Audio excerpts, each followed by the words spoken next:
جب 19 رمضان کو مسجد کوفہ میں امام علی علیہ السلام کی اذان گونجنے لگی تو پوری کائنات میں سوگ برپا ہو گیا. چرند پرند جنات چیخنے لگے اور حضرت جبرائیل علیہ السلام تمام انسانوں سے کہنے لگے کہ اے انسانوں، آج آخری مرتبہ علی کی آواز میں اذان سن لو. مولا علی علیہ السلام اذان دے کے مصلی عبادت پہ آئے. اللہ کی عبادت کر رہے تھے. جیسے ہی آپ نے سجدہ کیا تو عبد الرحمن ابن ملجم زہر سے ڈوبی ہوئی تلوار امام علی علیہ السلام کے سر پہ دے مارتا ہے. بس مسجد کوفہ میں قیامت برپا ہو گئی. تمام چاہنے والے سر پیٹنے لگے. امام علی علیہ السلام کا مصلی خون سے رنگین ہو گیا. آپ کے سر کا خون آپ کے چہرے اور داڑھی پہ آ لگا. کچھ چاہنے والے اس ملعون کو ڈھونڈنے لگے جس نے مولا علی کو ضرب ماری تو کچھ مولا علی علیہ السلام کے سر کا خون صاف کرنے لگے. اتنی دیر میں امام علی علیہ السلام نے فرمایا، اے حسن، یہ نماز فجر کا وقت ہے، پہلے نماز مکمل کرواؤ، اس کے بعد مجھے دیکھنا. امام حسن علیہ السلام نے نماز پڑھائی اور مسجد میں موجود تمام مسلمانوں نے نماز پڑھی. جیسے ہی نماز ختم ہوئی تو عبد الرحمن ابن ملجم جس نے مولا علی علیہ السلام کے سر پہ وار کیا تھا اس کو پکڑ کے امام کی خدمت میں لایا گیا اور کچھ چاہنے والے شہد کا شربت بنا کے پاس لے کے آئے. جیسے ہی امام علی علیہ السلام نے اپنے قاتل کے چہرے پہ خوف دیکھا تو اپنے چاہنے والوں سے فرمانے لگے کہ اس شربت کی مجھے نہیں بلکہ میرے قاتل کو ضرورت ہے. یہ شربت اسے پلا دو اور دیکھو اس نے مجھ پہ ایک وار کیا ہے، اس پہ بھی ایک ہی وار کرنا اور اگر یہ زندہ بچ جائے تو اسے آزاد کر دینا.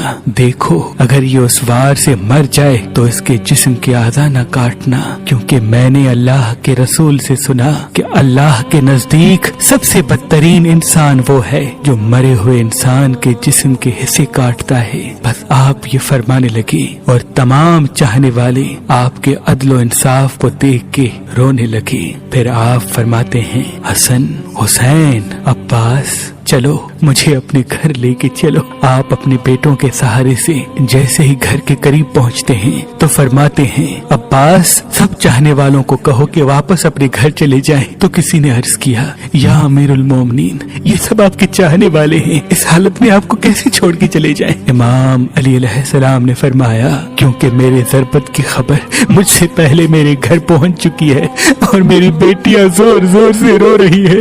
میں نہیں چاہتا کہ میری بیٹیوں کا آواز میرے چاہنے والوں کے کانوں تک پہنچے. بس تمام چاہنے والے وہیں رک گئے اور امام علی علیہ السلام گھر تشریف لاتے ہیں. تمام بیبیاں روتی ہیں. امام علی علیہ السلام کو دیکھ کے فریاد بلند کرتی ہیں اور امام علی علیہ السلام سب کو دلاسا دیتے ہیں کہ مجھ سے میرے بھائی اللہ کے رسول حضرت محمد مصطفیٰ صلی اللہ علیہ وآلہ وسلم پہلے ہی فرما چکے تھے کہ اے علی، میری امت تجھے رمضان کے مہینے میں مسجد میں ضرب مارے گی اور تیرے سر کے خون سے تیری داڑھی سرخ ہو جائے گی. یہ وقت صبر کا ہے. آپ کو بستر پہ لٹایا گیا. تاریخ نے لکھا، جیسے ہی طبیب نے امام علی علیہ السلام کو دیکھا تو وہ چیخ کے رونے لگا اور فرمانے لگا کہ وہ ضرب زہر میں ڈوبی ہوئی تھی اور زہر مولا علی کے پورے جسم میں پھیل چکا ہے. جتنا ہو سکے آپ ان کو دودھ پلائے. بس جیسے ہی یہ خبر کوفے کی گلیوں تک پہنچی تو کوفے کے یتیم بچے اپنے اپنے حصے کا دودھ لیے امام علی علیہ السلام کے گھر پہ آتے ہیں اور بآواز بلند کہتے ہیں، یا حسن، یہ ہمارے حصے کا دودھ ہمارے مولا کو پلائے. ہم ایک مرتبہ یتیم ہو چکے ہیں، دوسری مرتبہ یتیم نہیں ہونا چاہتے. امام علی علیہ السلام بستر شہادت پہ بھی مسلسل اللہ کا ذکر کرتے رہے. بس جیسے ہی 19 کا دن ختم ہوا، 20 رمضان کی رات آئی، آپ فرمانے لگے کہ اب میرے حجرے میں کوئی بھی نہ آئے کیونکہ پوری دنیا کے جنات و فرشتے مجھ سے ملنے آ رہے ہیں. اور پھر جیسے ہی 20 رمضان کا سورج طلوع ہوا تو آپ امام حسن سے فرمانے لگے، اے حسن، جاؤ میرے تمام چاہنے والوں سے کہو کہ اپنے امام کا آخری دیدار کر لیں. آپ کے عقیدت مند قطار بنا کے جیسے ہی آپ کی زیارت کے لیے گھر میں داخل ہوئے تو دیکھا کہ زہر پھیلنے کی وجہ سے آپ کا چہرہ پورا زرد ہو چکا ہے. سب چیخ کے رونے لگے. امام علی علیہ السلام فرمانے لگے، پوچھو